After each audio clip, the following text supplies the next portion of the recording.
दोस्तों नमस्कार, ये है मार्गदर्शन फॉर सिविल सर्विसेज। मैं अनुराग चौधरी।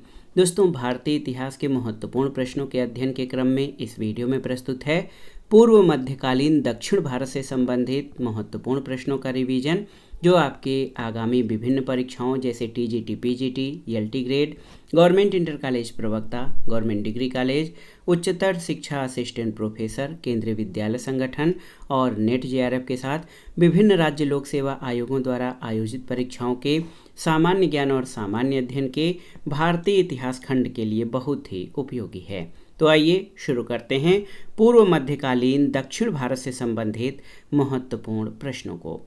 पहला प्रश्न आप देख सकते हैं, बहुत ही महत्वपूर्ण है। इसमें पूछा गया है कि ध्रुव धारा वर्ष शासक था किस वंश का। तो याद रखिएगा, ध्रुव धारा वर्ष ये राष्ट्रकूट वंश का शासक था। ऑप्शन डी आपका सही उत्तर है। दोस्तों, ध्रुव धारा वर्ष राष्ट्रकूट वंश का शासक था। ध्रुव धारा वर्ष प्रथम राष्ट्रकूट शासक था जिसने कन्नौज पर अधिकार करने के लिए त्रिपक्षीय संघर्ष में भाग लिया और प्रतिहार नरेश वत्सराज और पाल नरेश धर्मपाल को पराजित किया था। अगला प्रश्न है, राष्ट्रकूट साम्राज्य का संस्थापक कौन था, आपको बताना है। तो सही उत्तर है दंतिदुर्ग, ऑप्शन बी। राष्ट्रकूट साम्राज्य का संस्थापक दंतिवर्मन या दंतिदुर्ग था, जिसने 8वीं शताब्दी के मध्य 752 ईस्वी में चालुक्य शासक कीर्तिवर्मन को पराजित करके स्वतंत्र राज्य की स्थापना की। दंतिदुर्ग ने अपनी राजधानी मान्यखेत अथवा मालखेत बनाई थी। दोस्तों, दंतिदुर्ग ने उज्जैनी में हिरण्यगर्भ यानी महादान यज्ञ किया, जिसमें प्रतिहार राजा ने द्वारपाल का काम किया था। और राष्ट्रकूट शासक अमोघवर्ष ने प्राकृतिक आपदाओं के रक्षार्थ अपने बाएं हाथ की अंगुली को काटकर महालक्ष्मी को अर्पित कर दिया था। अमोघवर्ष की तुलना शिवी, दधीच जैसे पौराणिक व्यक्तियों से की जाती है।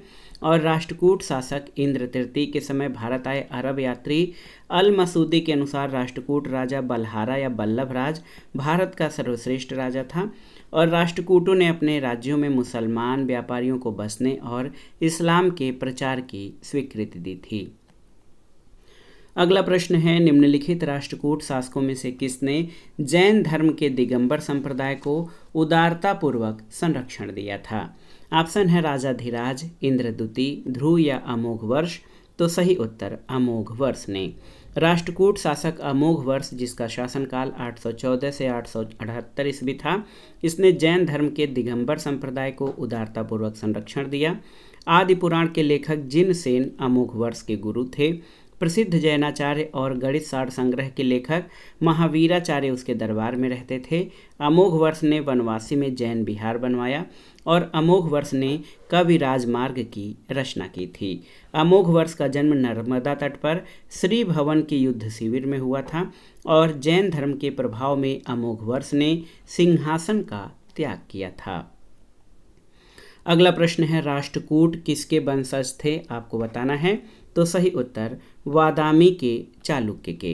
दोस्तों, अंग्रेजी के सक्सेसर्स का अर्थ वंशज होता है। इसका अन्य अर्थ क्रमानुयायी या परवर्ती भी होता है। यहाँ वंशज से तात्पर्य परवर्ती से है।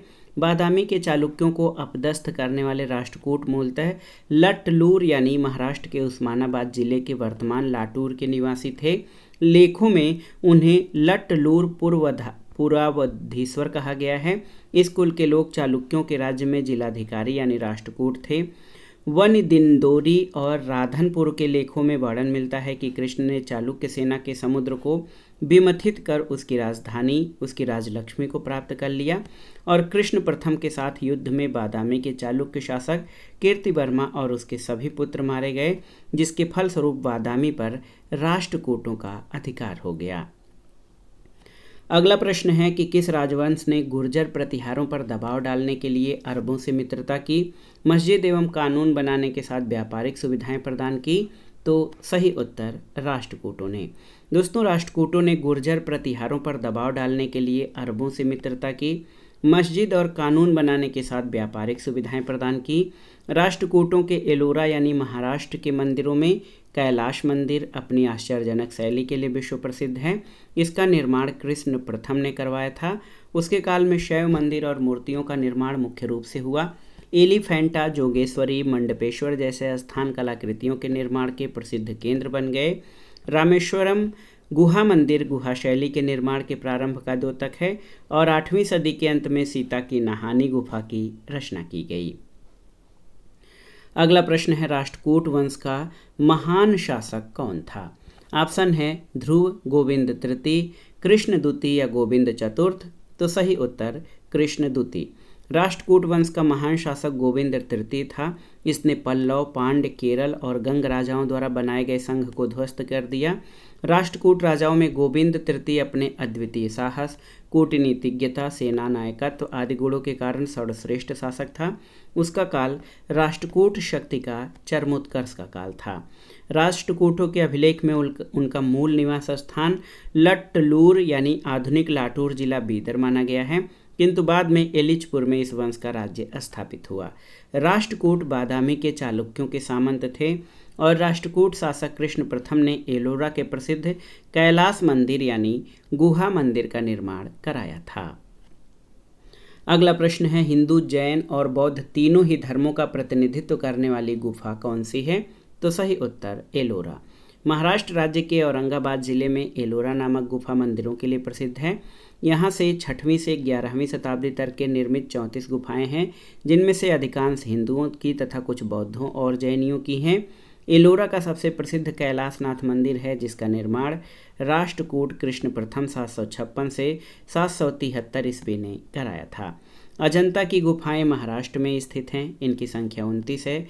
इसमें कुछ 100 फीट गहरी हैं और घोड़े के नाल के आकार में खुदी हैं। अजंता की गुफा संख्या 16-17 गुप्त काल की मानी जाती हैं और पीतल खोरा महाराष्ट्र राज्य के औरंगाबाद जिले में स्थित है। यहाँ से 14 बौद्ध गुफाएं प्राप्त हुई हैं। अगला प्रश्न है, किस चोल शासक ने मदुरै कोंडा और मधुरांतक उपाधियों को धारण किया था? तो सही उत्तर परांतक प्रथम। बहुत ही महत्वपूर्ण प्रश्न है, आप देख सकते हैं दोस्तों। आदित्य प्रथम के पुत्र और उत्तराधिकारी परांतक प्रथम, इसका समय काल आप जान लीजिए कब से कब तक है। 907 से 953 ईस्वी। इसने अपने पिता की साम्राज्यवादी नीति का विस्तार किया और पांड्य प्रदेश के मदुरा पर अधिकार कर लिया। मदुरा पर परांतक प्रथम के अधिकार करने के बाद उसने मदुरै कोंडा या मधुरांतक की उपाधि धारण की थी। अगला प्रश्न बहुत ही महत्वपूर्ण है, पूछा गया है कि एलोरा की गुफाओं में हैं जैन गुफाएं, हिंदू गुफाएं, बौद्ध गुफाएं। तो सही उत्तर उपर्युक्त सभी। याद रखिएगा, एलोरा महाराष्ट्र के औरंगाबाद से लगभग 25 किलोमीटर पश्चिमोत्तर में स्थित है। ये शैलकृत गुफा मंदिरों के लिए विश्व प्रसिद्ध है। यहाँ कुल 34 शैलकृत गुफाएं हैं। ये गुफाएं विभिन्न कालों में बनी हैं। इनमें गुफा संख्या 1 से 12 तक बौद्धों तथा 13 से 29 तक हिंदुओं और 30 से 34 तक जैनियों से संबंधित हैं, जो थोड़े थोड़े अंतर पर बनी हैं। अगला प्रश्न बहुत ही आसान सा है। इसमें पूछा गया है कि किस राजा द्वारा एलोरा का कैलाश मंदिर निर्मित कराया गया था? तो सही उत्तर आप जानते हैं, कृष्ण प्रथम के द्वारा। एलोरा महाराष्ट्र के औरंगाबाद जिले में है। ये शैलकृत गुफा मंदिरों के लिए प्रसिद्ध है।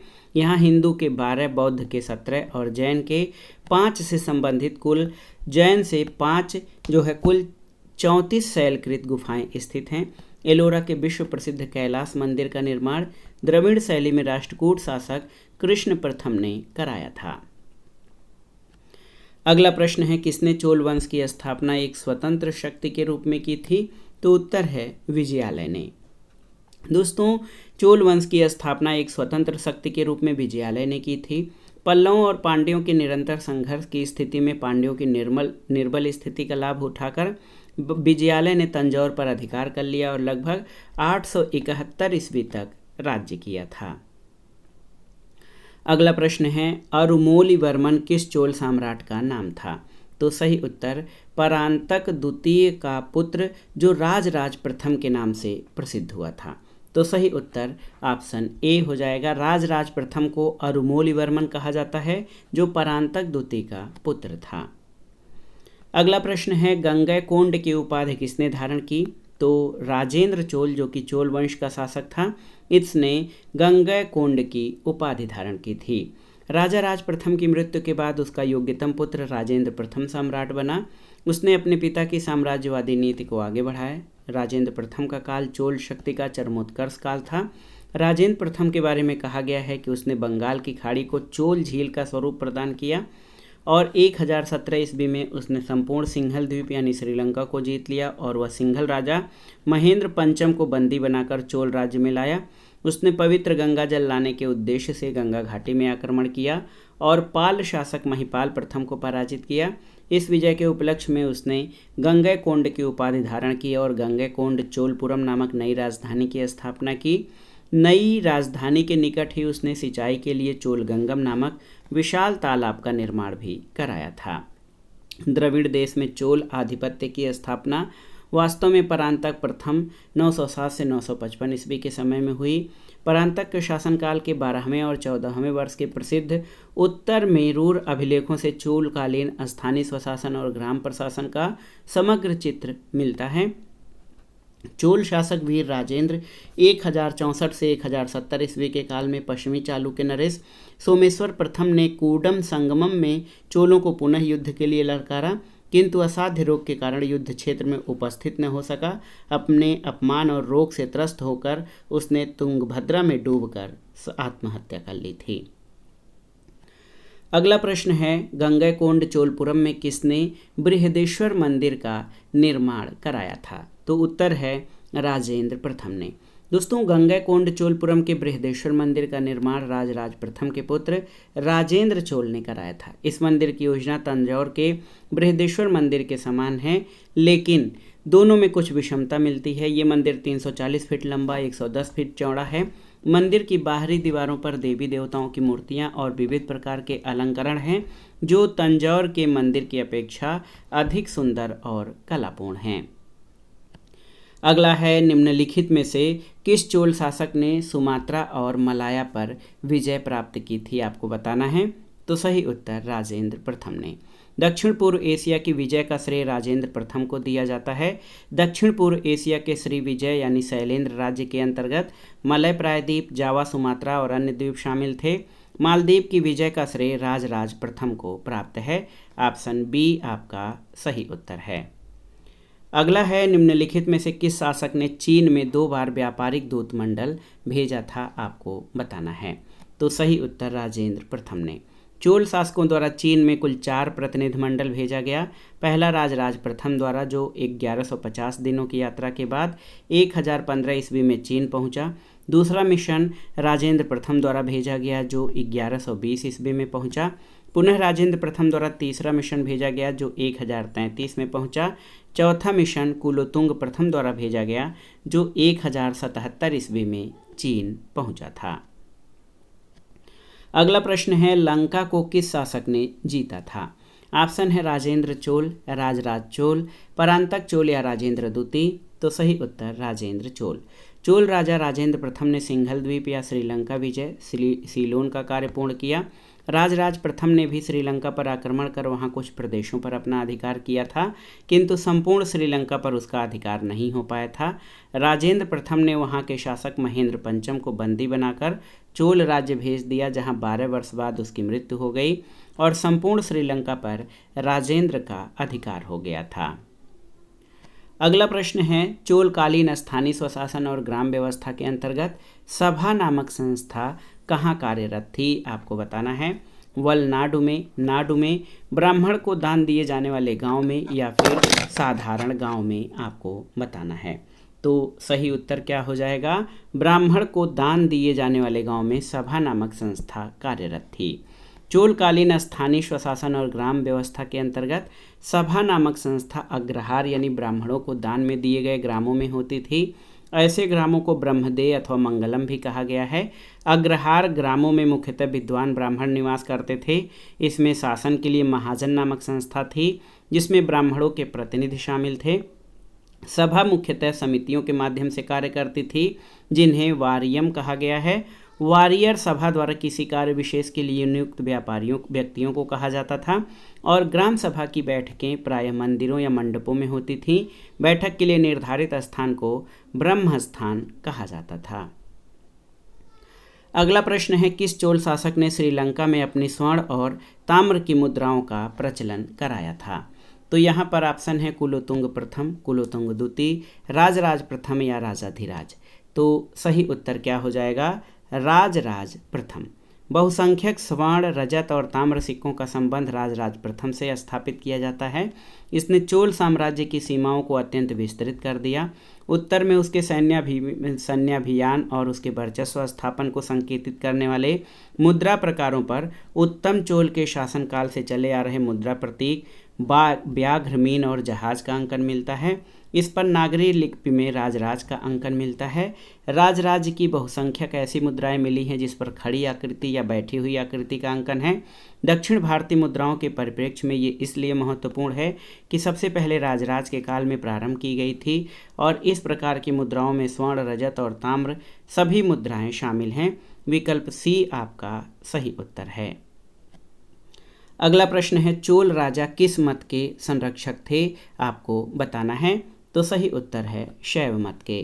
चोल राजा शैव धर्म के संरक्षक और अनुयायी थे। शैव भक्ति गीतों का संकलन नम्बि आंडार नम्बि को माना जाता है, जो राजराज और राजेंद्र चोल के समय में हुए। चोल वंश के अधिकांश शासक उत्साही शैव थे जिन्होंने भगवान शिव के अनेक मंदिरों का निर्माण करवाया था और राजराज ने शिव पादशेखर की उपाधि ग्रहण की और तंजौर में राजराजेश्वर नामक शिव का प्रसिद्ध मंदिर बनवाया। चोल नरेश कुलोतुंग द्वितीय शिव का अनन्य उपासक था। शिव के प्रति अतिशय भक्ति के कारण उसने चिदम्बरम मंदिर में रखी गोविंद विष्णु की मूर्ति को उखाड़कर समुद्र में फेंकवा दिया था। अगला प्रश्न है कि निम्नलिखित में से कौन चोल शासक युद्ध भूमि में राजा घोषित हुआ था? ऑप्शन है राजेंद्र प्रथम, राजराज प्रथम, राजेंद्र द्वितीय या राजाधिराज। तो सही उत्तर राजेंद्र द्वितीय। कोप्पम के युद्ध 1052 से 1054 में राजाधिराज प्रथम लड़ता हुआ मारा गया, परंतु उसके भाई राजेंद्र द्वितीय ने सोमेश्वर प्रथम की सेना को बुरी तरह परास्त किया। राजेंद्र ने युद्ध क्षेत्र में ही अपना अभिषेक किया था। अगला प्रश्न है, निम्नलिखित चोल शासकों में से मालदीव की विजय करने वाला प्रथम शासक कौन था? आपको बताना है। ऑप्शन है राजराज प्रथम, राजेंद्र प्रथम, राजाधिराज या राजेंद्र द्वितीय। तो सही उत्तर यहाँ पर आपका हो जाएगा कौन सा?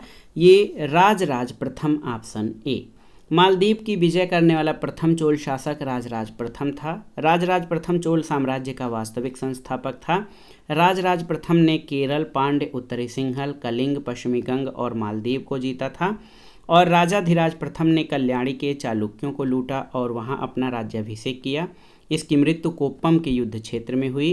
राजेंद्र द्वितीय ने कोप्पम के युद्ध क्षेत्र में अपना राज्याभिषेक किया। इसके समय में चोल देश में एक अकाल पड़ा था।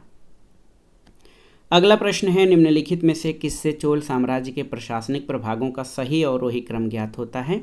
तो सही उत्तर आपका हो जाएगा मंडलम, कोट्टम और नाडु। नाडु जो है वो छोटी संस्था थी। प्रशासन की सुविधा के लिए विशाल चोल साम्राज्य 6 प्रांतों में बटा हुआ था। प्रांत को मंडलम कहा जाता था। मंडलम का विभाजन कई कोट्टम अथवा वलनाडु में हुआ था, जो आजकल की कमिश्नरियों के बराबर होते थे। प्रत्येक कोट्टम में कई जिले होते थे। जिले की संज्ञा नाडु थी। नाडु के खर्च के लिए नाडु विनियोगम नामक कर लिया जाता था और नाडु के अंतर्गत अनेक ग्राम संघ थे जिन्हें कुर्रम कहा जाता था। तो इस तरह से मंडलम, कोट्टम और नाडु आपका सही विकल्प होगा। अगला प्रश्न है, सूर्य मंदिर कहाँ है? आपको बताना है। पुरी, अजमेर, कोणार्क और खजुराहो में। तो सही उत्तर क्या हो जाएगा? दोस्तों, सूर्य मंदिर ये कोणार्क में स्थित है। पुरी का कोणार्क का विशाल सूर्यदेव का मंदिर नरसिंह देव वर्मन प्रथम चोडगंग ने बनवाया था। ये मंदिर 13वीं शताब्दी का है और ये अपनी विशिष्ट शैली के लिए प्रसिद्ध है। इस मंदिर का आधार एक विशाल चबूतरा है। इसके चारों ओर पत्थर के तराशे हुए 24 पहिए लगाए गए हैं। अगला प्रश्न है, महेंद्र वर्मन द्वारा रचित मत्त विलास प्रहसन उल्लेख करता है किसका? तो सही उत्तर ये बौद्धों और कापालिकों का उल्लेख करता है। पल्लव नरेश महेंद्र वर्मन प्रथम ने मत्त विलास प्रहसन नामक हास्य ग्रंथ की रचना की थी। इस ग्रंथ में कापालिकों और बौद्ध भिक्षुओं का उपहास किया गया है। अगला प्रश्न है, पल्लव वंश का अंतिम शासक कौन था? तो सही उत्तर पल्लव वंश का अंतिम शासक अपराजित वर्मन था। ऑप्शन डी आपका सही उत्तर है। दोस्तों अपराजित वर्मन का शासनकाल 880 से 903 ईस्वी था। अपराजित के बाद नंदिवर्मन चतुर्थ और कंप वर्मा का उल्लेख मिलता है। अंततोगत्वा पल्लव राज्य चोल शासकों द्वारा जीतकर अपने राज्य में मिला लिया गया। इस प्रकार दक्षिण भारत की प्रभुसत्ता पल्लवों से चोल वंश के हाथों में आ गई थी। पल्लव नरेश नरसिंह वर्मन प्रथम के समय चीनी यात्री वेनसांग कांची में कुछ समय ठहरा था और पल्लव शासक महेंद्र वर्मा प्रथम ने मत्त विलास प्रहसन नामक हास्य ग्रंथ की रचना की। इसमें कापालिकों और बौद्ध भिक्षुओं की हंसी उड़ाई गई है। पल्लव शासकों के अधिकांश लेख विशुद्ध संस्कृत में लिखे गए हैं। अगला प्रश्न है, पल्लव ने अपने को किस देवता की संतान घोषित किया था?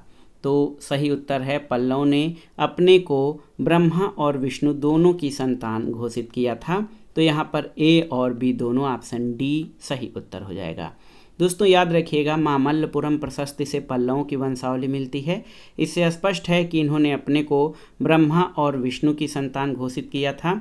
पल्लव वंश का संस्थापक बप्पा था, किंतु एक शक्तिशाली राज्य का संस्थापक सिंह विष्णु लगभग 575 से 600 ईस्वी को माना जाता है। तो याद रखिएगा, पल्लव वंश का संस्थापक सिंह विष्णु था। सिंह विष्णु वैष्णव धर्मानुयायी था। इसकी राजसभा में संस्कृत के महाकवि भारवी निवास करते थे। अगला प्रश्न है, पल्लवों के शासनकाल में शिक्षा का मुख्य केंद्र क्या था? तो सही उत्तर है, पल्लवों के शासनकाल में शिक्षा का मुख्य केंद्र कांची था। और याद रखिएगा, यहाँ का संस्कृत महाविद्यालय पूरे देश में प्रसिद्ध था, जहाँ अध्ययन करने के लिए लोग दूर दूर से आते थे। कदम्ब नरेश मयूर शर्मा ने यहीं से शिक्षा प्राप्त की थी। नालंदा के कुलपति धर्मपाल ने भी यहाँ रहकर शिक्षा प्राप्त की थी। और चीनी यात्री वेनसांग ने कांची की यात्रा की थी। वो लिखता है कि यहाँ 100 से अधिक बौद्ध विहार थे, जिसमें 10,000 भिक्षु निवास करते थे। मदुरई पांड्य राज्य की राजधानी थी। यहाँ का मीनाक्षी मंदिर प्रसिद्ध है। तमिलनाडु के तिरुचिरापल्ली जिले में स्थित तंजौर चोल शासकों की राजधानी थी। चोल शासक राजराज ने तंजौर में बृहदेश्वर मंदिर का निर्माण करवाया था। महाबलीपुरम में चेन्नई से 40 मील दूर समुद्र तट पर स्थित है। पल्लव राजाओं के काल में ये प्रसिद्ध समुद्री बंदरगाह तथा कला का केंद्र था। अगला प्रश्न है, निम्नलिखित में से कौन सा एक रथ मंदिर नहीं था? आपको बताना है, बहुत ही महत्वपूर्ण है। ऑप्शन है द्रौपदी रथ, यशोदा रथ, धर्मराज रथ या गणेश रथ। तो सही उत्तर यशोदा रथ ये रथ मंदिर नहीं है। पल्लव काल में यशोदा रथ मंदिर नहीं था, बल्कि प्रमुख रथ मंदिर द्रौपदी रथ, नकुल सहदेव रथ, अर्जुन रथ, भीम रथ, धर्मराज रथ, गणेश रथ, पिडार यानी ग्राम्य देवी रथ तथा बलैंकुट्टे रथ था। प्रथम 5 दक्षिण तथा अंतिम 3 उत्तर और उत्तर पश्चिम में स्थित हैं। पल्लव वास्तुकारों ने विशाल प्राकृत चट्टानों को काटकर जिन एकास्म पूजा गृहों की रचना की, उन्हीं को रथ कहा जाता है। इनके निर्माण की परंपरा नरसिंह वर्मा प्रथम के काल में आरंभ हुई और इन रथों में द्रौपदी रथ सबसे छोटा और धर्मराज रथ सबसे बड़ा था। गणेश रथ का शिखर वेशर शैली में निर्मित है। अगला प्रश्न है, गंगा अवतरण का चित्र कहाँ पर चित्रित है? आपको बताना है।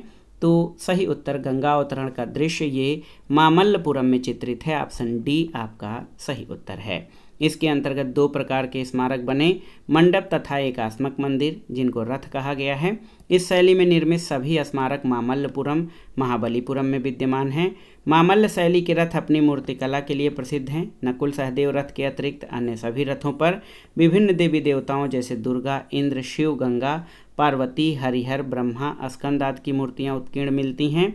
महाबलीपुरम में 7वीं शताब्दी के अर्जुन की तपस्या की विशाल एकास्मक मूर्ति है। ये एकास्मक मूर्ति 96 फीट घेरे की है, जिसे गंगा अवतरण के नाम से जाना जाता है। अगला प्रश्न है, किसने प्रसिद्ध मामल्लपुरम नगर की स्थापना की थी? तो सही उत्तर है पल्लव शासक नरसिंह वर्मन प्रथम, ऑप्शन बी। याद रखिएगा दोस्तों, बहुत ही महत्वपूर्ण प्रश्न है आपके लिए कि मामल्लपुरम नगर की स्थापना पल्लव शासक नरसिंह वर्मन प्रथम ने की थी। अगला प्रश्न है, किस पल्लव शासक के कांची के कैलाशनाथ मंदिर का निर्माण कराया था? तो उत्तर है नरसिंह वर्मन द्वितीय ने कांची के प्रसिद्ध कैलाशनाथ मंदिर का निर्माण कराया था। कांची के कैलाशनाथ मंदिर राज सिंह शैली के चरम उत्कर्ष को दर्शाता है। इसका निर्माण नरसिंह वर्मन द्वितीय के द्वारा कराया गया था। इस मंदिर के निर्माण में ग्रेनाइट और बलुआ पत्थरों का उपयोग किया गया है। निम्नलिखित मूर्तियों में कौन पल्लव काल की विशेषता है आपको बताना है। तो सही उत्तर है सोम स्कंद। सोम स्कंद मूर्तियां पल्लव काल की विशेषता है। सोम स्कंद मूर्तियों में शिव और पार्वती के मध्य शिशु स्कंद को बैठे दिखाया गया है। मंडप और रथ मंदिर जैसी विशेषताएं पल्लव स्थापत्य के अंतर्गत आती हैं और शिव की नटराज मूर्ति मुद्रा में निर्मित मूर्तियां चोल कला की विशेषता हैं। तिरुचनापल्ली के तिरुभंगकुलम से नटराज की विशाल कांस्य प्रतिमा प्राप्त हुई है। अगला प्रश्न है, निम्नलिखित में से किस शासक की उपाधि विचित्र चित्त थी आपको बताना है। तो विचित्र चित्त महेंद्र वर्मन प्रथम को कहा जाता है। सिंह विष्णु का पुत्र तथा उत्तराधिकारी महेंद्र वर्मन प्रथम हुआ। वो पल्लव वंश के महानतम शासकों में एक था। उसने विचित्र चित्त, मत्त विलास और गुणभर जैसी उपाधियां ग्रहण की थी। अगला प्रश्न बहुत ही महत्वपूर्ण है, आप देख सकते हैं, चालुक्य और होयसल वंश के मंदिर किस शैली में निर्मित हैं। तो सही उत्तर बेसर शैली में। विंध्य और कृष्णा नदी के बीच के क्षेत्र में बेसर शैली विकसित हुई। चूंकि इस क्षेत्र में चालुक्य वंश का आधिपत्य रहा, अतः इस शैली को चालुक्य शैली भी कहा जाता है। बेसर शैली के तत्व नागर और द्रविड़ दोनों से लिए गए थे। बेसर स्थापत्य में मूल नियोजन तथा प्रारूप द्रविड़ होता है, किंतु इसमें विद्यमान अलंकरण, निरूपण और नवीन प्रतीकों की संरचना आदि नागर शैली से प्रभावित है। चालुक्य तथा होयसल कालीन मंदिरों की दीवारों, छतों और इसके स्तंभों तथा द्वारों आदि का अलंकरण बड़ा सजीव और मोहक है। चालुक्य तथा होयसल राज्य में ऐसे अनेक मंदिर विद्यमान हैं, जैसे कुकानूर प्राचीन हैदराबाद राज्य का कालेश्वर, धारवाड़ जिले में लकुंडी और लौकिक गुंडी नामक जैन मंदिर, मुक्तेश्वर, सिद्धेश्वर, सोमेश्वर, सिद्धरामेश्वर आदि मंदिर। 12वीं शताब्दी में बेसर शैली का पूर्ण विकसित रूप प्राप्त होता है। अगला प्रश्न, और पूर्व मध्यकालीन दक्षिण भारत के भाग 1 से संबंधित महत्वपूर्ण प्रश्नों का ये प्रश्न है कि पुलिकेशिन द्वितीय ने हर्ष की सेना का सामना किस नदी के तट पर किया था। तो सही उत्तर नर्मदा नदी, ऑप्शन सी। बहुत ही महत्वपूर्ण प्रश्न है, याद रखिएगा। पुलिकेशिन द्वितीय चालुक्य वंश के शासकों में सर्वाधिक योग्य और शक्तिशाली था। इसने अपने चाचा मंगलेश और उनके समर्थकों की हत्या करके 610 ईस्वी में बादामी चालुक्य वंश की गद्दी पर बैठा। पुलिकेशिन द्वितीय का हर्ष से नर्मदा नदी के तट पर युद्ध हुआ और ऐहोल अभिलेख से पता चलता है कि इस युद्ध में पुलिकेशिन द्वितीय ने हर्ष को पराजित किया। दक्षिणापथ पर चालुक्य वंश की जिस शाखा का आधिपत्य रहा उसे बादामी अथवा वातापी का चालुक्य कहा जाता है। इस शाखा को पूर्वकालीन पश्चिमी चालुक्य भी कहा गया है और चालुक्य वंश के इतिहास का प्रामाणिक साधन ऐहोल अभिलेख है। यह लेख एक प्रशस्ति के रूप में है। इसकी भाषा संस्कृत और लिपि दक्षिणी ब्राह्मणी है और इस लेख की रचना रविकीर्ति ने की है। तो दोस्तों, ये था आज का वीडियो जिसमें आपने पूर्व मध्यकालीन दक्षिण भारत से संबंधित महत्वपूर्ण प्रश्नों को कवर किया। ये प्रश्न आपके आगामी परीक्षाओं के लिए बहुत ही उपयोगी हैं, आप इनको अच्छे से तैयार कर लीजिएगा। वीडियो आपको कैसा लगा हमें कमेंट बॉक्स में ज़रूर बताइएगा। वीडियो को लाइक करें, शेयर करें और इस चैनल मार्गदर्शन फॉर सिविल सर्विसेज को सब्सक्राइब करें। वीडियो देखने के लिए धन्यवाद। नमस्कार।